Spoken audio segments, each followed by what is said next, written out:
grew up in Dayton, and when I was growing up, I remember this song, and it was, I am a promise, I am a possibility, I am a promise with a capital P. I am a great big bundle of potentiality. And I thought I was. You know, when you're young, you have that whole world in front of you, and you just can't wait to see what happens.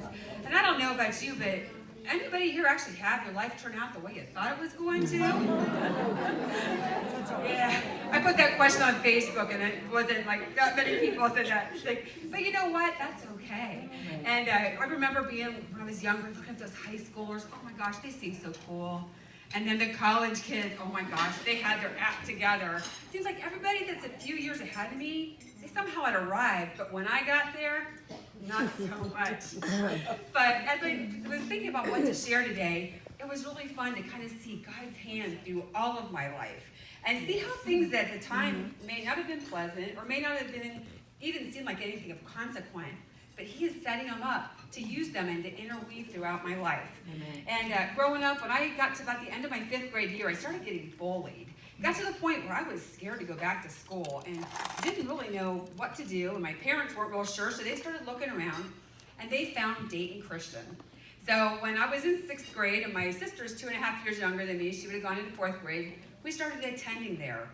And by going there, I started hearing about the need for a personal relationship with Jesus. Mm-hmm. And I had grown up in church, Sunday school. I mean, I was baptized when I was 10 days old. So I knew all the stories, but I'd never heard about the personal relationship. And so as the chapel speakers would come and they would share, and I'd like the prayer of salvation, I'd sit in my chair and I'd pray it every time through all those years. Because I was in a Christian school, so you're supposed to be a Christian, right? So I never went forward. And after I graduated, I went to Bowling Green. And there, I really grew in my faith. And you think, at a secular school? Well, I did. I got involved in some ministries, and God gave me some wonderful Christian friends. And I was involved in a local church ministry there.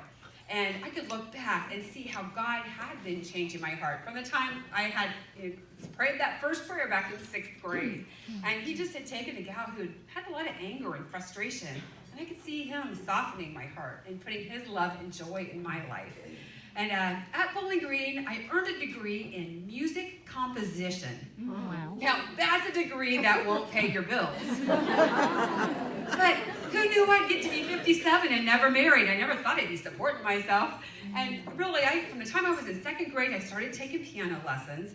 And then I picked the clarinet up, and then I was playing the oboe and the flute. I loved to sing, and I would play for all the choirs. And so in my heart, I thought God was going to use me in church music some way. So it worked for Beethoven, so why wouldn't I want to write music, right? So anyway, when I graduated from college, I moved back home to Dayton. And that 1 year of typing that I had in high school, that's what paid the bills. So it's like, and it has for years. I've been so thankful for that. And meanwhile, there was this conference going on at this Grace Brethren Church up in Columbus. It was called Hosanna. Mm-hmm. So I drove up, and it was this wonderful music conference. And wow, the choir and the orchestra, it was so exciting. And I just marveled at it all and never thought I'd be part of something like that. But as is the case with me, I arrived a little bit late on that Saturday morning, and in the hallway stood the music pastor. So I got up my nerve and decided I'd ask him if he'd ever consider having an intern. Because I thought, how better to learn if I wanted to go into church music from something like this? You might as well start with something pretty awesome. So he said, well, you need to move to Columbus and just get in the music ministry and get involved, and we'll see where it goes from there. Later, he told me he never thought he'd see me again. But moved back home, kept working, and a year later, some of my friends from college that lived in Columbus now were looking for a roommate. So they called and said, hey, why don't you move up here? My mom encouraged me, so I did. And I came up and I did get involved in the music ministries there and was singing in the choir and having a great time. And that 1 year of typing paid off again. I was working great temp jobs, and I even got on at a high estate. And then about a year later, I got offered the position as the administrative assistant in the music department at Grace.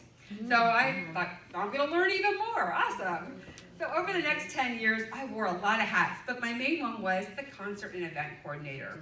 So if you've been around the area for a while, you may have heard of the Friday Nights at Grace concert series, or that Hosanna conference. I ended up coordinating that, who knew? We used to do the Living Christmas Trees concerts. That started where I was there the first 10 years. I did such a good job. They were selling out in the spring. It had nothing to do with me, it was the show. But they did great patriotic concerts and Easter concerts, and I loved it. It was crazy busy, but I couldn't imagine being anyplace else. So imagine my surprise when in September of 1997, I was told that I'd be available for other employment in 60 days. It's like, wow. I didn't see that coming out of any place. It took me by surprise. But what I remember most about those next 2 months, I was going into the office just about every day and getting all their plans together and everything for that coming year of their concerts and events and things. God gave me a peace. And I'd be sitting there, I'd just be doing the work, and I just knew that he was in charge. It was his time. I didn't know what was coming next, but it was like, it was okay. And so I ended up taking a job with another company called Christian Happenings and iTickets. Oh, yeah. And I worked there for the next 19 years. Wow. And still was able to kind of use some of the music skills. I directed the choir at the Powell Grace Brethren for quite a few years, and then I directed the choir at the Delaware Grace for 6 years. So God was still able to use some of that music stuff, and there's always weddings and funerals and things where you can play and sing, so I still got to use some of those skills. But another constant throughout my life has been my weight. And from the time I was a little kid, it's been a struggle. It's always something that people were talking about, what you're eating, what you were doing. And I would try everything. I don't remember a time when I wasn't doing some kind of a diet and trying to figure out what was going on. And 5 years ago, in 2014, I found myself, should I do this? Right? That was me. Oh, wow. I was in my doctor's office and I weighed over 300 pounds. And he wanted me to look at bariatrics, and I knew that wasn't for me. My sister had actually had the full Roux-en-Y gastric bypass surgery, and she'd lost the weight. But again, even something that drastic, unless you change the way you think and you learn new healthy habits, you start putting it back on. So I knew that wasn't the answer, but I didn't know what was. I knew I had to do something. But the one thing I knew to do was to pray. So for the next 6 months, I was just like, God, give me some wisdom. There's got to be a way to come around this. And I just love how, the Bible talks about taking every thought captive and transforming our minds. And that's a huge transformation that has to take place. And so the fall, I was online on Facebook, and a friend of mine from Dayton Christian, see how these little things just kind of keep weaving through? I hadn't been bullied, I had never been there, and it just kind of like God's dominoes are pretty awesome. She posted about this online challenge. So I thought, sounds kind of interesting, why not? And while I was on there, I liked what I was learning. And they were talking about those habits and learning how to be long-term healthy. And they were losing weight, but that wasn't the main focus. So when my friend Lisa called and said, hey, can I tell you more about this program I coach? Hey, I've been praying, why wouldn't I listen? And I liked it, and I thought it sounded really good. But this is October, ladies. My birthday was coming up in November, Thanksgiving, and Christmas. Hello, those are the best eating times of the year, right? So I'm like, that sounds real good, Lisa. How about kind of a New Year's resolution? I'll just start the beginning of the year. Well, she said, that's fine if you want to wait, but you could be down 20 pounds. And I thought, you know what? For as much as I had to lose, I got to be doing this over some holiday anyway, so why wait?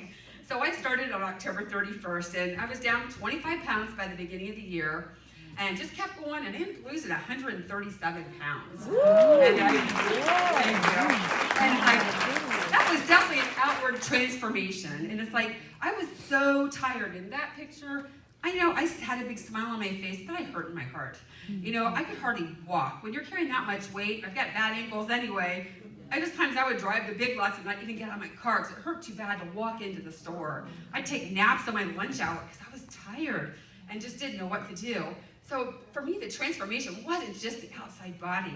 It's been that mind. It's been the heart. And that's what's been so fun to see this going. And hey, I've walked a number of 5Ks, and I've even done some 10Ks, and who would have ever thought that?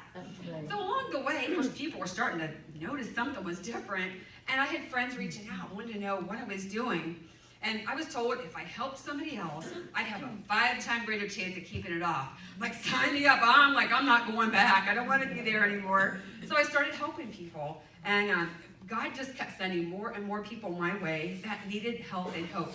I mean, 300 pounds, you ever think I was going to be a coach and helping people lose weight? I could never see any of this stuff coming, but God has a plan. And so he just kept growing out. And I love being able to walk beside my clients and see them transforming, not only on the outside, but seeing their hearts and their minds changing, getting them back in with their families, back on the floor playing with the kids, and not being embarrassed to be in those family photos. And it's just like, it's so fun to see that happening. And so it just kept growing. And so actually, a little over 2 years ago, I quit that day job at iTickets and went full-time with the coaching. And you know what? I haven't arrived. Man, I've got more work to do. My story has not been written. None of our stories have come to the end yet. I think so often we tend to focus on, ooh, what's that destination? Or when I weigh 130, or whatever that goal is that you have in mind. Oh, it'll all be good at that point. Kind of like when I was a kid looking, oh, if I was in high school, oh, when I was in college. But you know what? It really is in our day-to-day lives. And I love the thing, if you heard about living in the dash, because on a tombstone, you got your day you were born and the day you died. There's that dash in between. And that's where the living takes place. And that's where God's using us. And he's molding us and making us like him. That's where he's using us to impact other people's lives. And so I just want to encourage you, whether you are living and you're in the best times of life, or if you're in some of the worst times of life, hang in there. Trust God.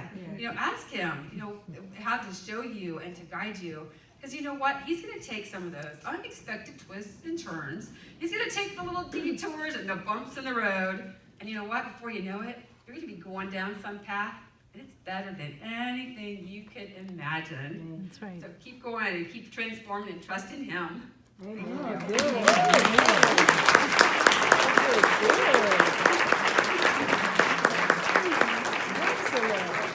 Thank you, Susan. We're all on a journey, becoming all that God has designed for us to be. Thank you so much, Susan.